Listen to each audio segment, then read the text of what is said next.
Welcome to our channel Tally radar. నేను మీ journalist Yagnamurthy. Pawan Kalyan కథానాయకుడిగా నటించిన హరిహర వీరమల్లు సినిమా జూలై 24వ తేదీ మన ముందుకు వచ్చేస్తూ ఉంది.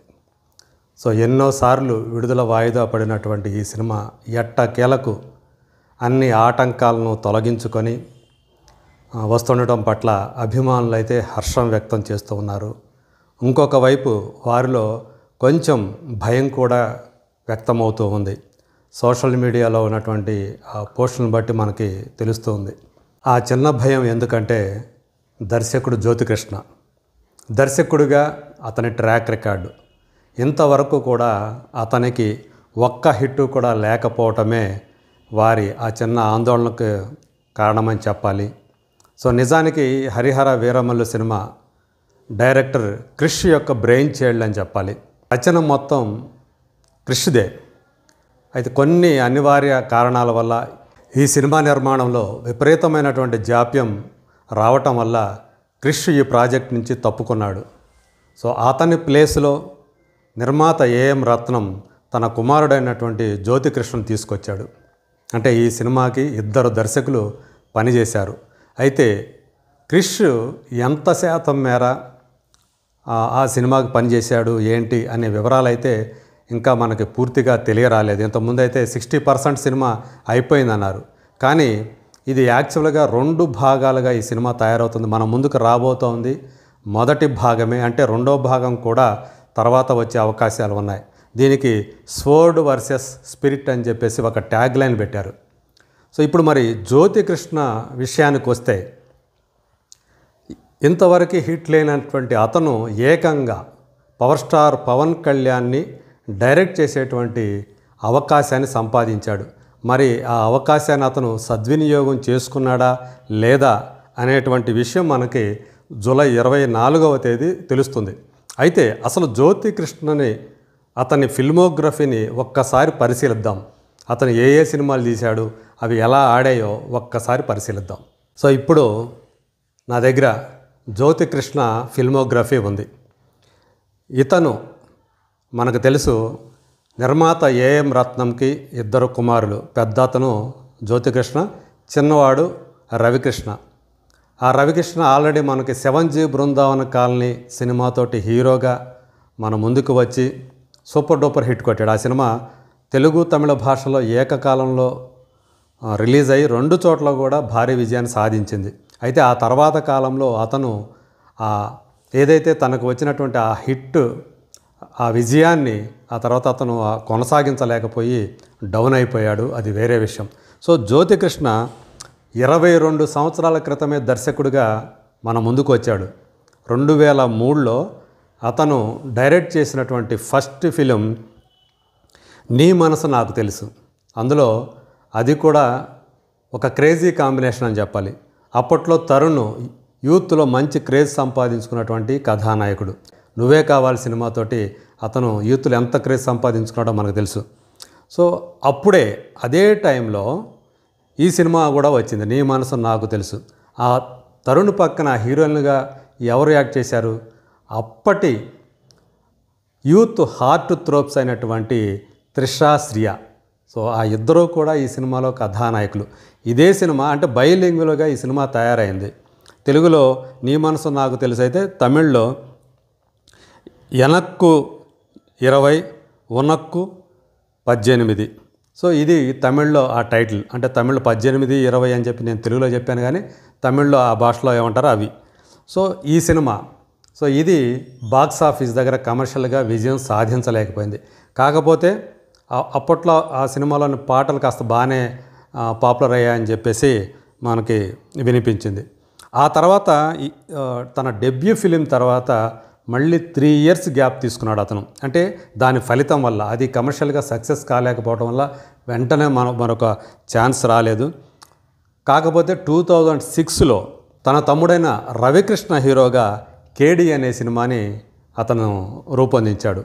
అది బాక్స్ ఆఫీస్ దగ్గర డిజాస్టర్ అయింది. ఆ తర్వాత అంటే చూడండి, మొదటి సినిమాకి రెండో సినిమాకి 3 ఏళ్ళ గ్యాప్ అయితే మరి రెండో సినిమాకి మూడో సినిమాకి ఎంత గ్యాపో తెలుసా? ఏకంగా 6 సంవత్సరాలు. అంటే 2006లో రెండో సినిమా వస్తే మూడో సినిమా ఏకంగా 2012 అంటే 6 సంవత్సరాల గ్యాప్తో వచ్చింది. ఈసారి అది కూడా తమిళ సినిమానే, ఊలల్లా ఊలల్లల్లా అని ఆ సినిమాని అతను డైరెక్ట్ చేశాడు. అందులో హీరో ఎవరో కాదు, తనే హీరో. అంటే స్వీయ దర్శకంలో తనే కథానాయకుడిగా పరిచయం అవుతూ అతను రూపొందించినటువంటి ఆ సినిమా, అది కూడా బాక్స్ ఆఫీస్ దగ్గర ఘోరమైనటువంటి పరాజయాన్ని సాధించింది. ఆ సినిమా యాక్చువల్గా ఒక తెలుగు హిట్ సినిమాకి రీమేక్. ఆ తెలుగు సినిమా రవిబాబు డైరెక్ట్ చేసినటువంటి నచ్చావలే. సో ఆ నచ్చావలే ద్వారానే తనీష్ అలాగే మాధవిలత హీరోయిన్లుగా పరిచయం అయ్యారు. మరి అలాంటి హిట్ సినిమాని కూడా అతను రీమేక్ చేసి విజయాన్ని సాధించలేకపోవటం అనేది ఇక్కడ మనం గమనించాల్సినటువంటి విషయం. ఇక ఆ తర్వాత 2012లో అది అయిపోయింది. ఆ తర్వాత మళ్ళీ ఈసారి 5 ఏళ్ల గ్యాప్ వచ్చింది. ఈసారి తెలుగు సినిమాని డైరెక్ట్ చేశాడు. అది గోపీచంద్ కథానాయకుడిగా నటించినటువంటి ఆక్సిజన్. సో ఆక్సిజన్ అంటే ప్రాణవాయువు. మరి ఆ ప్రాణవాయువు కూడా అతని కెరీర్కి సరైనటువంటి ఊపిరులు ఊదలేకపోయిందని చెప్పాలి. సో అందులో రాశీ ఖన్నా, అను ఇమాన్యుయల్ ఇద్దరు హీరోయిన్లు. కానీ ఆ సినిమా కూడా చాలా ఘోరమైనటువంటి డిజాస్టర్గా బాక్సాఫీస్ వద్ద నిలిచింది.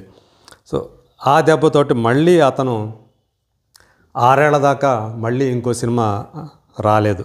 ఆ 2023లో ఈసారి రూల్స్ రంజన్ అని చెప్పేసి ఆ సినిమాతో మన ముందుకు వచ్చాడు. ఆ సినిమాలో రాజావారు, రాణి గారు, అలాగే ఎస్ఆర్ కళ్యాణ మండపం, ఈ 2 సినిమాల ద్వారా పాపులర్ అయినటువంటి కిరణ్ అబ్బవరం హీరో, అలాగే నేహా శెట్టి హీరోయిన్. టిల్లు తోటి హీరోయిన్గా వచ్చి పాపులర్ అయినటువంటి ఆ అమ్మాయి ఆ సినిమాలో హీరోయిన్. కానీ అది కూడా బాక్సాఫీస్ వద్ద నిరుత్సాహకరమైనటువంటి ఫలితాన్నే సాధించింది. సమ్మోహనుడు అని చెప్పి ఒక పాట మాత్రం బాగుంటుంది, అంతే తప్ప సినిమా మాత్రం మళ్ళీ అది కూడా ఒక డిజాస్టర్. మరి ఇలాంటి మొత్తం అంటే ఇప్పటికీ మొత్తం 5 సినిమాలు మాత్రమే ఈ సినిమా కంటే ముందు అతను డైరెక్ట్ చేశాడు. ఈ 5 సినిమాల్లో ఏ ఒక్కటి కూడా ప్రేక్షకులను ఆకట్టుకోలేదు. ఇప్పుడు 6వ సినిమాతో మన ముందుకు వస్తున్నాడు. అది కూడా పూర్తి స్థాయి కాదు, కొంత భాగం క్రిష్ డైరెక్ట్ చేసినటువంటి సినిమాని. సో ఇప్పుడు మరి హరిహర వీరమల్లతోటి ఇతను మరి విజయాన్ని సాధిస్తాడా లేదా అనేటువంటి ఒక అనుమానాలు అందరిలో కూడా వ్యక్తమవుతూ ఉన్నాయి. మరి పవన్ కళ్యాణ్ ట్రాక్ రికార్డు కూడా ప్రస్తుతం చూస్తే అంత గొప్పగా ఏమీ లేదు. ఎందుకంటే 2013లో ఆయన చిట్ట చివరి బ్లాక్ బస్టర్ సినిమా వచ్చింది, అది అత్తారింటికి దారేది. త్రివిక్రమ్ శ్రీనివాస్ డైరెక్ట్ చేసిన ఆ సినిమా ఇండస్ట్రీ రికార్డును కూడా సృష్టించింది, అంటే టాప్ గ్రాసర్గా నిలవటం ద్వారా. మరి ఒక్కసారి పవన్ కళ్యాణ్ దాని తర్వాత అత్తారింటికి దారేది తర్వాత చేసినటువంటి సినిమాల పరిస్థితి ఎలా ఉందో ఒక్కసారి మనం చూద్దాం. ఈ అత్తారింటికి దారేది తర్వాత తను 7 సినిమాలు చేశాడు.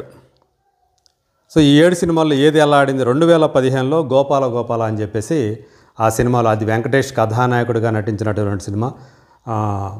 హిందీలో వచ్చినటువంటి ఓ మై గాడ్ సినిమాకి రీమేక్ అనే విషయం మనకు తెలుసు. సో అందులో పరేష్ రావల్ చేసినటువంటి క్యారెక్టర్ని వెంకటేష్ చేస్తే, అక్షయ్ కుమార్ చేసినటువంటిది అంటే మనిషి రూపంలో కనిపించేటువంటి దేవుడుగా ఆ క్యారెక్టర్ని పవన్ కళ్యాణ్ పోషించాడు. సో కిషోర్ కుమార్ పార్దసాని ఆ సినిమాకి డైరెక్టర్.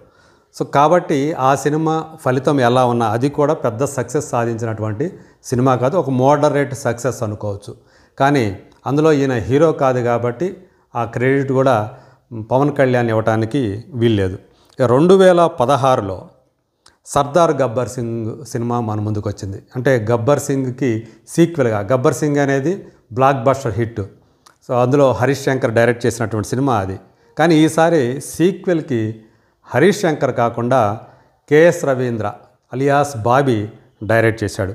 సో ఈ సినిమా బాక్స్ ఆఫీస్ దగ్గర ఫ్లాప్గా నమోదైన సంగతి మనందరికీ తెలిసిందే. ఆ తర్వాత 2017లో కాటమరాయుడు సినిమా వచ్చింది. సో దీనికి అంటే గోపాల గోపాల సినిమాని డైరెక్ట్ చేసినటువంటి కిషోర్ కుమార్ పార్దసానికి తననే హీరోగా డైరెక్ట్ చేసే అవకాశాన్ని పవన్ కళ్యాణ్ ఈ సినిమాతో కల్పించారు, కాటమరాయుడుతో. అది ఒక రీమేక్. తమిళంలో వచ్చినటువంటి అజిత్ వీరం సినిమాకి రీమేక్. వీరం అక్కడ బ్లాక్ బస్టర్ హిట్, కానీ తెలుగుకి వచ్చేటప్పటికి అది యావరేజ్ గ్రాసర్గానే బాక్స్ ఆఫీస్ వద్ద నిలిచింది. తర్వాత 2018లో అజ్ఞాతవాసి వచ్చింది, జనవరిలో వచ్చింది, మనకు తెలుసు. త్రివిక్రమ్ డైరెక్ట్ చేసినటువంటి ఆ సినిమా ఘోరమైనటువంటి డిజాస్టర్ అయింది. అజ్ఞాతవాసి సినిమాతోటి దాని మీద పెట్టుబడులు పెట్టిన వాళ్ళు ఎవరైతే ఉన్నారో వాళ్ళందరూ కూడా భారీ నష్టాలు పాలయ్యారు. ఆ తర్వాత 2021 అంటే 3 సంవత్సరాల గ్యాప్ తీసుకున్నాడు ఆయన. తీసుకొని ఆయన ఏ సినిమాతో మన ముందుకు వచ్చాడు? వకీల్ సాబ్ సినిమాతో వచ్చాడు. దానికి శ్రీరామ్ వేణు డైరెక్టర్. ఇప్పుడు ఈ మధ్య వచ్చి డిజాస్టర్ అయినటువంటి తమ్ముడు సినిమా ఎవరైతే రూపొందించారో ఆ శ్రీరామ్ వేణు ఈ వకీల్ సాబ్కి డైరెక్టర్. ఇది మనందరికీ తెలుసు. అమితాబ్ బచ్చన్ ప్రధాన పాత్ర పోషించినటువంటి పింక్ సినిమా, హిందీ సినిమాకి అదే రోల్ని తెలుగులో పవన్ కళ్యాణ్ చేశాడు. సో అది వకీల్ సాబ్ ఒక మోడరేట్ సక్సెస్ ఫిలిం. ఆయన కాస్త మంచి పేరే సంపాదించింది. కానీ రెగ్యులర్ కథానాయకుడి పాత్ర కాకపోవడంతో పవన్ కళ్యాణ్ అభిమానులే కొంత మేర మాత్రమే సంతృప్తి చెందగలిగారు. అంటే ఆయన పవర్ఫుల్ క్యారెక్టర్ వల్ల అది దొరికింది. మరి ఆయన లవ్ స్టోరీలు అట్లాంటివి ఏమి ఉండవు కాబట్టి, హీరోయిన్ కూడా ఏమి ఉండదు కాబట్టి ఆ మేరకు ఆయన రొమాంటిక్ యాంగిల్ లేకపోవడం అనేది వాళ్ళకి కాస్త అసంతృప్తి కలిగించింది. మళ్ళీ 2022లో ఈసారి భీమ్లా నాయక్ సినిమాతో ఆయన మన ముందుకు వచ్చాడు పవన్ కళ్యాణ్. అది కూడా ఒక రీమేక్. మలయాళంలో సూపర్ డూపర్ హిట్ అయినటువంటి సినిమా అయ్యప్పనం కోశ్యం. సో ఆ సినిమాతోటి ఈయన మన ముందుకు వచ్చాడు. దానికి సాగర్ కే చంద్ర డైరెక్టర్. అప్పట్లో ఒకటి ఉండేవాడు అనే సినిమా, అంతకంటే ముందు అయ్యార్ అనే సినిమా డైరెక్ట్ చేసినటువంటి సాగర్ కే చంద్ర ఆ సినిమాకి డైరెక్టర్. అతనికి ఆ దర్శకత్వ బాధ్యతలు అప్పచెప్పారు. ఆ సినిమా కూడా అంటే వకీల్ సాబ్ ఏ తరహాలో హిట్ అయిందో భీమ్లా నాయక్ కూడా అదే తరహాలో హిట్ అయింది. అంటే బ్లాక్ బస్టర్ కాదు.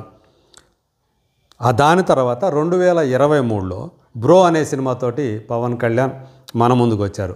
దాన్ని సముద్రకని డైరెక్ట్ చేశారు. పవన్ కళ్యాణ్ మేనలుడైనటువంటి సాయి ధరమ్ తేజ్ ఆ సినిమాలో హీరో. సముద్రకని తను తమిళ్లో తనే డైరెక్ట్ చేసినటువంటి వినోదాయ సీతం అనే సినిమాకి రీమేక్గా తెలుగులో ఆయన రూపొందిస్తే తను తమిళ్లో చేసినటువంటి పాత్రని తెలుగుకి వచ్చేటప్పటికి పవన్ కళ్యాణ్ చేత చేయించారు. సో అది కూడా బ్రో అనే సినిమా కూడా అది యావరేజ్గా మాత్రమే నిలిచింది. అంటే అత్తారింటికి దారేది తర్వాత పవన్ కళ్యాణ్కి కూడా ఒక బ్లాక్ బస్టర్ హిట్ లేకపోవటం ఇక్కడ మనం చూడవచ్చు. అంటే ఇప్పుడు అభిమానుల ఆశలన్నీ కూడా హరిహర వీరమల్లు మీదే ఉన్నాయి.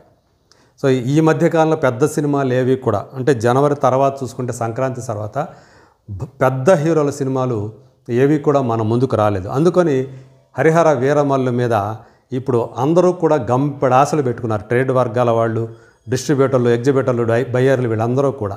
మరి జ్యోతికృష్ణ లాంటి ఒక డిజాస్ట్రస్ డైరెక్టరు హరిహర వీరమల్లుని గట్టెక్కిస్తాడా, పవన్ కళ్యాణ్కి ఒక పెద్ద విజయాన్ని ఆయన ఖాతాలో వేస్తాడా అనేటువంటి అనుమానాలు అయితే ఇప్పుడు పొడసూపుతున్నాయి. చూద్దాం నిజంగా జ్యోతికృష్ణలో ఆ టాలెంట్ కనుక ఉంటే కనుక. ఎందుకంటే ఈ మధ్యకాలంలో చాలా వివాదాస్పదం కూడా అయింది. ఇది హరిహర వీరమల్లు ఆ పాత్ర, అది పండగ సాయన్న, తెలంగాణ వీరుడైనటువంటి పండగ సాయన్న ఆ పాత్ర ఆధారంగా ఔరంగజేబు కాలంలోకి తీసుకెళ్ళి చూపించారు అని చెప్పేసి ఇట్లాంటివి వచ్చినాయి. అదేమి కాదు, ఇది పండగ సాయన కాదు, విష్ణువు శివుడి అంశతో జన్మించిన వాడు హరిహర వీరమల్లు, అందుకని హరిహరాన్ని పెట్టడం కూడా అదే కారణం అని చెప్పేసి ప్రొడ్యూసర్ వివరణ ఇచ్చారు. చూద్దాం జూలై 24వ తేదీ ఏదన్నా అద్భుతం జరిగి Harihara Veeramallu cinema block buster అయ్యి అటు అంటే 12 సంవత్సరాల నుంచి పుష్కర కాలం నుంచి ఒక రకంగా బ్లాక్ బస్టర్ కోసం ఎదురు చూస్తున్నటువంటి పవన్ కళ్యాణ్కి ఆయన అభిమానులకి ఆ కోరిక తీరుస్తుందా, అలాగే జ్యోతికృష్ణ ఆయన ఖాతాలో ఒక హిట్ పడుతుందా? Let us wait and see.